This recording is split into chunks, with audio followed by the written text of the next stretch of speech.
Didier Bassoma. Je suis togolais. Donc ça veut dire mon pays s'appelle le Togo, pour ceux qui ne connaissent pas. Alors, je suis de l'église de la Grande Grâce, Greater Grace Outreach. Voilà, c'est en anglais. Ministère Greater Grace Outreach.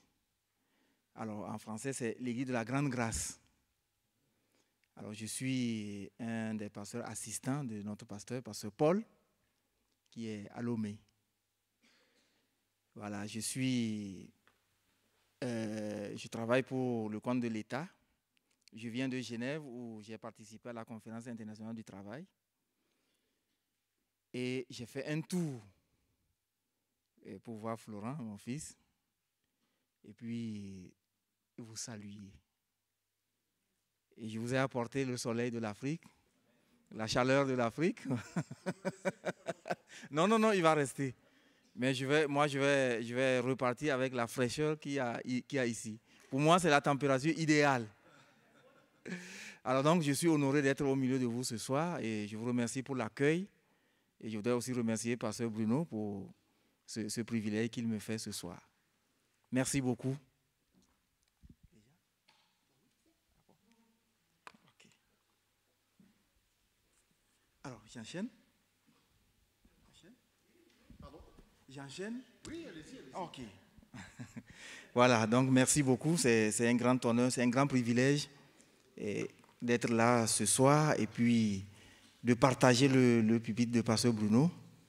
Et pour moi, c'est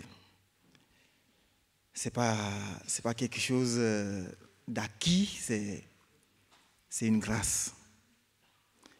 C'est un grand privilège. Et je voudrais remercier Dieu pour cela et dire merci à Pasteur Bruno.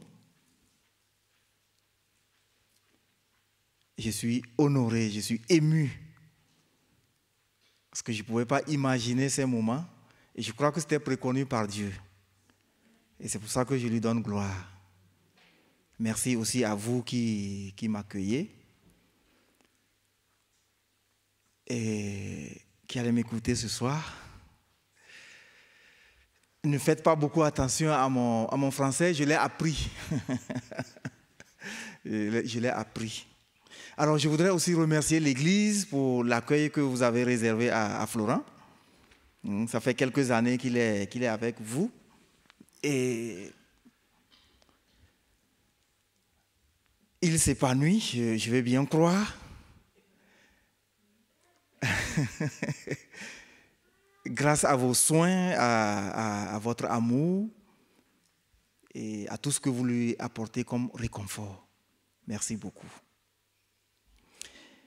Alors, pour aller dans ce que je vais partager ce soir, je voudrais parler de l'amour de Dieu.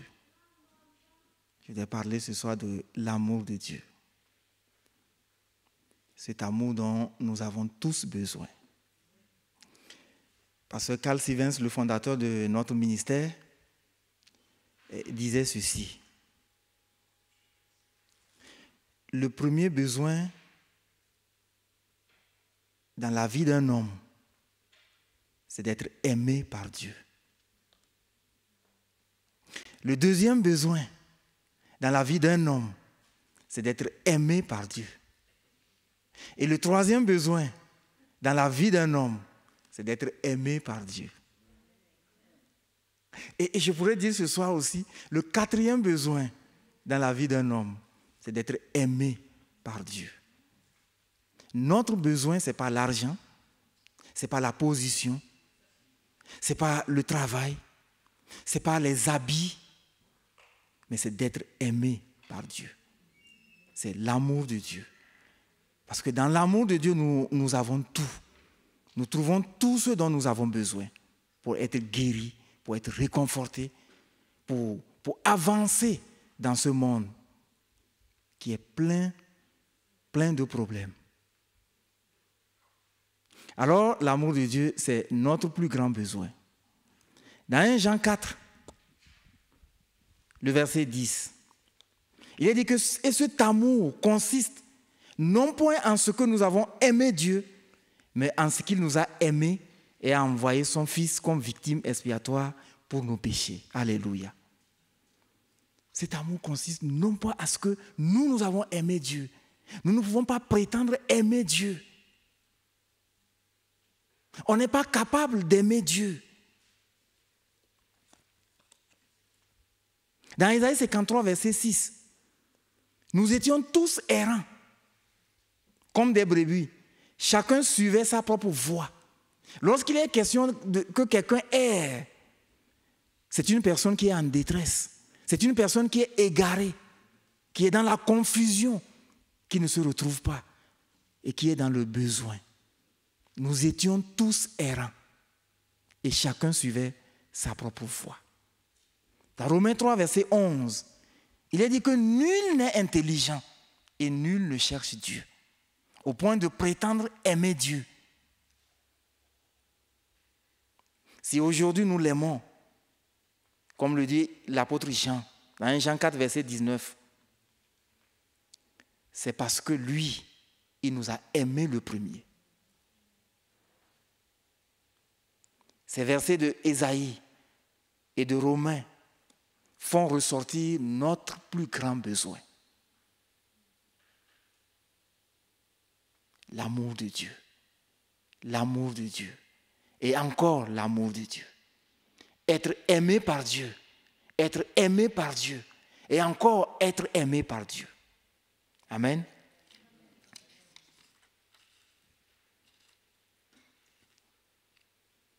Ce qui est extraordinaire, c'est que cet amour, il est inconditionnel, il est éternel, il produit le changement.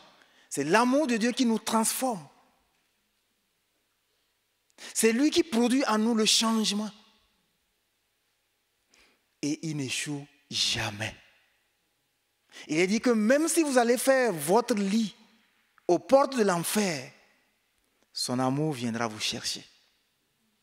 Il va vous tirer par ses cordages d'amour, par les cordages d'amour. Dieu nous attire par des cordages d'amour.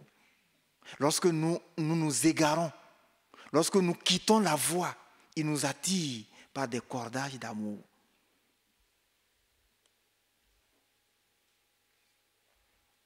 J'aimerais que nous illustrions cet amour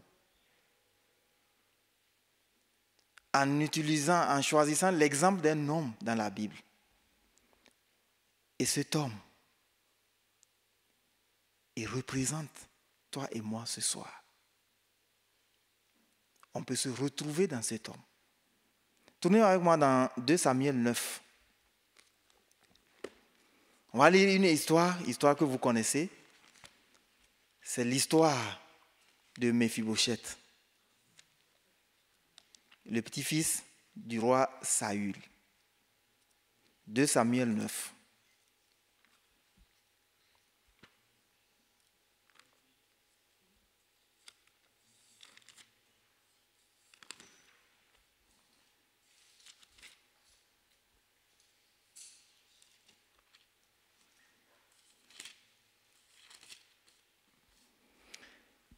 « 2 Samuel 9, le verset 1. David dit, « Reste-t-il encore quelqu'un de la maison de Saül pour que je lui fasse du bien à cause de Jonathan ?» Il y avait un serviteur de la maison de Saül, nommé Tsiba, que l'homme fit venir auprès de David. Le roi lui dit, « Es-tu Tsiba » Et il répondit, « Ton serviteur. »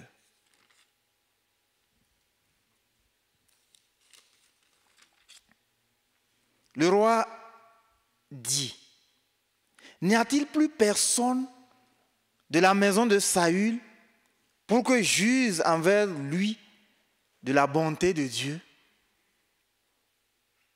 Et Tsiba répondit au roi, « Il y a encore un fils de Jonathan, perclus des pieds. » Le roi lui dit, « Où est-il » Et Tsiba répondit au roi, « Il est dans la maison de Makir, fils d'Amiel, à Lo-débar. » Le roi David l'envoya chercher dans la maison de Makir, fils d'Amiel, à Lo-débar. Et Méphibosheth, fils de Jonathan, fils de Saül, vint auprès de David, tomba sur sa face et se prosterna. David dit, Méphibosheth, et il répondit, voici ton serviteur. David lui dit, ne crains point, car je veux te faire du bien à cause de Jonathan ton père. Je te rendrai les terres, toutes les terres de Saül ton père, et tu mangeras toujours à ma table. Amen. Voici une histoire qui illustre l'amour dont nous parlons ce soir. Alors, selon vous, quel était le plus grand besoin de Méphibosheth? Quel était son premier besoin? C'est d'être aimé par le roi, je pense. Quel était son deuxième besoin? Être aimé par le roi. Quel était son troisième besoin? Être aimé par le roi. Parce qu'il avait besoin de cet amour pour survivre. Sinon, il aurait pu être éliminé par le roi David. Et David, qui est le type de Dieu dans ce passage, va exprimer cet amour dont toi et moi, nous avons besoin. Un amour inconditionnel. Méphibosheth, malheureux, réfugié dans une ville de misère, il va être ramené à Jérusalem, dans la maison du pain, dans la maison du roi, et il va s'asseoir à la table du roi. Il va manger tous les jours à la table du roi. Quel amour! Dans son état, il est dit qu'il était perclus des deux pieds. Alors, nous tous, nous connaissons David. C'est un homme de guerre. Comment David peut faire compagnie avec un perclus? David, c'était un homme de guerre. Et David avait des vaillants guerriers à son service. Mais David va admettre à sa table un homme perclus des deux pieds. Il va s'asseoir et manger tous les jours à la table du roi. N'est-ce pas ce que Dieu a fait de nous? Il nous a pris. Il nous a tirés du fumier. Il nous a pris au dépotoir. Il nous a lavés. Il nous a donné une position. Et la Bible dit qu'il nous a fait asseoir avec les grands du pays. Quelle position? L'amour de Dieu nous a donné une position. L'amour de Dieu a couvert tout notre passé. L'amour de Dieu a couvert nos infirmités, nos échecs. Plus de culpabilité. L'amour de Dieu nous introduit dans la présence de Dieu et nous communions avec Dieu jour après jour, instant après instant. Nous parlons avec Dieu comme un homme parle à son ami. Et avec Dieu, il n'y a pas de sujet tabou. Lorsque ça pèse, lorsque ça ne va pas, nous allons dans la présence de Dieu et nous répandons nos cœurs.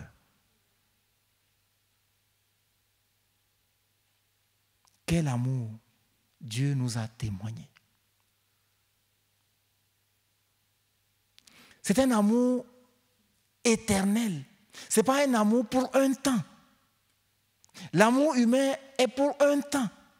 Mais l'amour de Dieu, l'amour divin, est éternel. Même quand on échoue, l'amour de Dieu est là. Dans l'histoire de Méphibosheth, lorsque le roi David a été chassé du trône par son fils Absalom, le roi est parti en exil. Et Méphibosheth, au lieu de suivre Le roi, l'être humain, avec ses pensées. Alors Méphibosheth va penser que cette situation est permise par Dieu pour qu'il puisse retrouver le trône de son grand-père. Il est resté à Jérusalem. Et le roi est parti en exil. Lorsque le roi est revenu et que les gens se présentaient au roi pour faire leur mea culpa, dans 2 Samuel 19, verset 24, il est dit que Méphibosheth aussi s'est présenté. Il est dit qu'il n'avait pas soigné ses pieds, il n'avait pas fait sa barbe, il n'avait pas lavé ses habits depuis le jour où le roi est parti jusqu'au jour où il revenait. Quelle situation déplorable, quelle misère.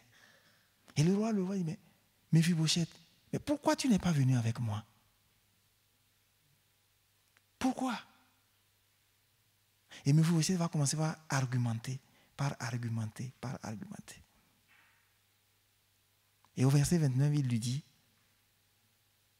à quoi servent toutes ces paroles?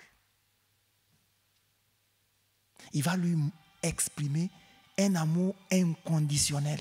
À quoi servent toutes ces paroles? Souvent, nous nous présentons dans la présence de Dieu avec nos arguments. On argumente, on veut se justifier, on veut expliquer, on met des torts, c'est elle. Si je suis dans telle situation, c'est elle qui m'a mis là. C'est elle. Mais Dieu dit, à quoi bon toutes ces paroles? Mon amour est disponible. Tu peux encore bénéficier de mon amour. La table est là. Tu peux encore t'asseoir à ma table et communier avec moi. Vous savez, frères et sœurs, Dieu nous aime tels que nous sommes. Et il continuera par nous aimer tels que nous sommes. Et son amour ne changera jamais. Parce que lui, il ne change pas. Il est le même hier, aujourd'hui et éternellement. Et Dieu continuera par nous aimer jusqu'à la fin. Alors la vie est possible. La vie à laquelle Dieu nous appelle est possible. La vie chrétienne est possible. Vous savez, les autres religions n'ont pas connu l'amour de Dieu. Elles n'ont pas su que Dieu a tellement aimé le monde.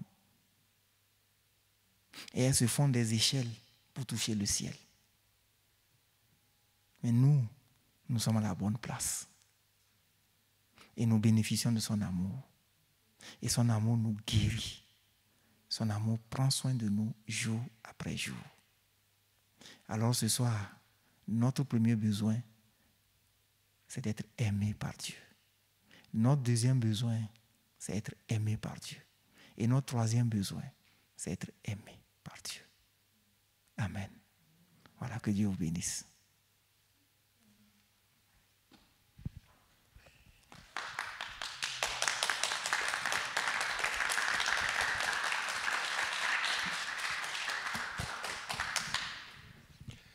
On a